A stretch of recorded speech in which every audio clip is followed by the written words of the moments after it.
वो लीकेज सरकार के यहाँ है, सरकार लीक करवाती है बिना सरकार के मंशा के।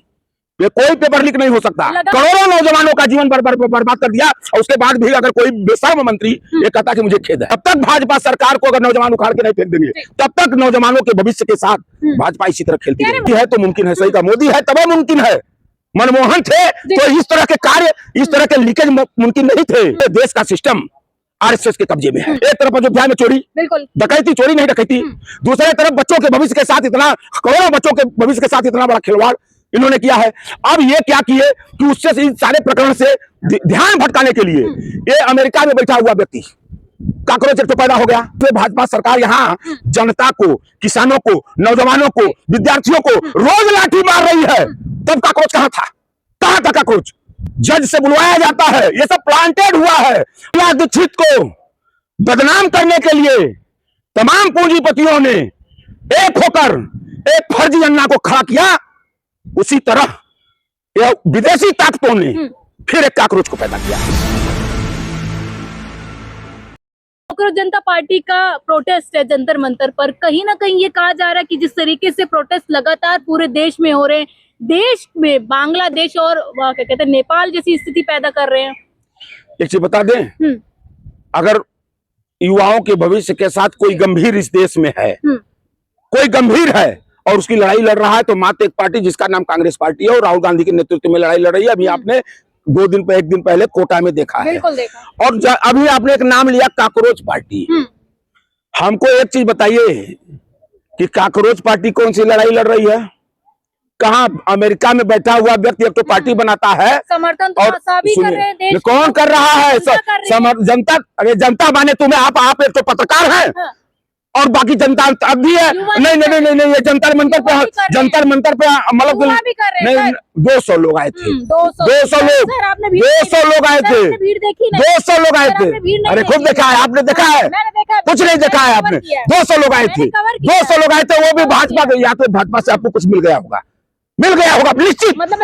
वो भाजपा के प्लांटेड लोग थे और सही में लड़ाई लड़ना है। सही में आप कर रही लड़ाई की बात। चलिए एक दिन जंतर मंतर पे 1 घंटे में परमिशन लेके दिखला दीजिए। जो नहीं सो राजनीति छोड़ दूंगा मैं भी। लग रहा प्री प्लान है ये भाजपा का समझिए प्री प्लान चल रहा है। ये भाजपा देश को, चूंकि 3-4 मुद्दे अभी आपने देखा। एक तरफ अयोध्या में चोरी, डकैती, चोरी नहीं डकैती, दूसरे तरफ बच्चों के भविष्य के साथ इतना, करोड़ों बच्चों के भविष्य के साथ इतना बड़ा खिलवाड़ इन्होंने किया है।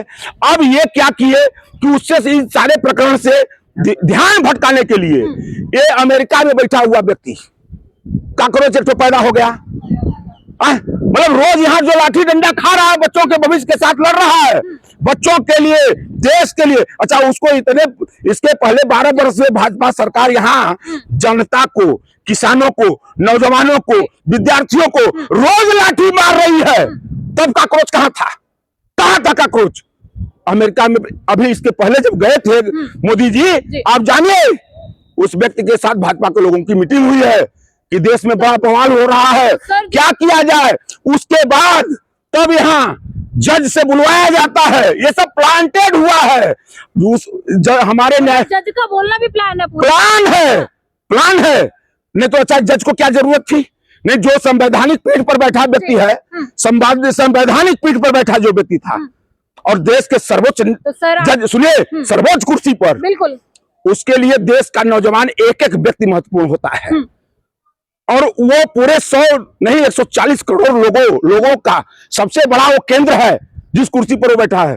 देश के नौजवानों के प्रति इतनी ऐसी ओछा बयान अगर दिया, क्या वो उचित था? आज तक इसके पहले जज नहीं रहे हैं, लेकिन कभी किसी विद्यार्थी के प्रति, नौजवानों के प्रति, किसानों के प्रति कभी इस तरह की टिप्पणी कभी किसी जज ने किया है? नहीं किया है। ये कराया गया था और कराने के बाद तब वहां से एक पैदा कर दिया गया। जिस तरह से, सुनिए, जिस तरह से इसी दिल्ली में शीला दीक्षित को बदनाम करने के लिए तमाम पूंजीपतियों ने एक होकर एक फर्जी अन्ना को खड़ा किया, उसी तरह यह विदेशी ताकतों ने फिर एक काकरोच को पैदा किया है। तो क्या लग रहा है जो धर्मेंद्र प्रधान का इस्तीफा लगातार मांगा जा रहा है वो भी एक प्री प्लान है, वो भी एक दिखावा है? वो धर्मेंद्र प्रधान का कौन वो इस्तीफा मांगा है? पहले तो हमको आप पत्रकारिता कर रही हैं तो बताइए कि धर्मेंद्र प्रधान का इस देश का जो विपक्ष है उसने इस्तीफा मांगा है? बिल्कुल मांगा था, लेकिन इस्तीफा अभी तो मांगा है। अभिजीत दीप के मांग रहे हैं ना लगातार। कौन? अभिजीत दीप के। अरे यार तुम कहा मतलब कहा मतलब सुनो यार, हाँ। एक चीज बता दें, सूरज को सूरज रहने दो, अब उसके ताप को कम मत करो। अच्छा, बस बात गंभीरता समझिए। सरकार ने कहा कि वायुसेना के माध्यम से हम बिल्कुल कराएंगे परीक्षा। यहीं पर आप समझिए कि इनकी मंशा क्या है। क्या मंशा सर? मंशा ये है कि भारतवर्ष की वह गौरवशाली सेना, जिस सेना के ऊपर पूरे विश्व का नाज है, हमारे भारत की सेना के ऊपर पूरे विश्व का नाज है, और आज उस सेना को आप नपुंसक बनाना चाहते हो। अन्य विभाग क्या करेंगे? जो तमाम मंत्रालय, तमाम पेपर लीक ना हो। नहीं, ये सेना की जिम्मेदारी नहीं है। ये सेना की जिम्मेदारी, सेना नहीं, सुनिए, सेना की जिम्मेदारी है देश की रक्षा, देश की सुरक्षा, सरहद की सुरक्षा और तमाम ये जो व्यवस्था। इसके पहले परीक्षाएं नहीं होती थी क्या देश में? तब ऐसा क्यों नहीं होता था? ये उपाय करेगी ना, ये उसके लिए सेना का उपाय, सेना उपाय नहीं है। वो छेद जो है वो लीकेज। आपने कहा कि नीट का पेपर लीक हुआ है, सरकार के यहाँ लीकेज है, वो लीकेज सरकार के यहाँ है, सरकार लीक करवाती है। नहीं तो क्या मजाल है, क्या मजाल है? इतना बड़ा मंत्रालय, इतना बड़ा मंत्रालय है, हजारों लोग, करोड़ों लोग, लाखों लोग उसमें काम करते हैं। वो किस लिए? ये बिना सरकार के मंशा के कोई पेपर लीक नहीं हो सकता। लगातार आप लोग धर्मेंद्र प्रधान का इस्तीफा मांग रहे हैं, वो कह रहे हैं कि खेद है हमें, पेपर लीक हुआ, आगे से नहीं होगा। चलिए, जैसा धर्मेंद्र प्रधान को क्या फर्क पड़ता है? अगर खेद दो शब्द है, दो शब्द में उन्होंने देश के करोड़ों नौजवानों का जीवन बर्बाद कर दिया।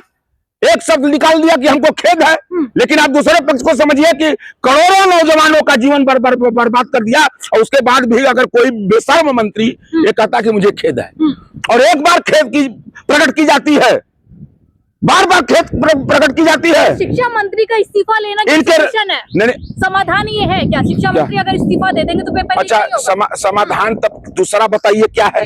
नहीं, दूसरा, अगर सरकार नाकाम है नौजवानों को रोजगार देने में, नौजवानों को की परीक्षा सुनिश्चित अगर नहीं करा पा रही है, पेपर लीक हो जा रहे हैं, तो उसका एक ही विकल्प है, या तो वो इस्तीफा दे, और दूसरा हम आपको विकल्प बताया, स्थायी विकल्प। जब तक भाजपा सरकार को अगर नौजवान उखाड़ के नहीं फेंक देंगे, तब तक नौजवानों के भविष्य के साथ भाजपा इसी तरह खेलती है। मोदी है तो मुमकिन है सारी चीजें, भाजपा कैसे जाएगी? जनता पसंद कर रही है। मोदी है तो मुमकिन है, सही का, मोदी है तब मुमकिन है। मनमोहन थे तो इस तरह के कार्य, इस तरह के लीकेज मुमकिन नहीं थे, कभी नहीं हुए। नहीं, मोदी है, मोदी है सरकार में, तब ये भाजपा और संघ के लोग जानते हैं कि मोदी हैं तो कोई भी लीकेज हम कर सकते हैं, और कोई कुछ नहीं कर सकता। इसलिए कि पूरे देश का सिस्टम आरएसएस के कब्जे में है, और आरएसएस के लोग हर जगह, हर सिस्टम में अपने लोगों को स्थापित करना चाह रहे हैं। देखिए, बात समझिए। कल कांग्रेस जनता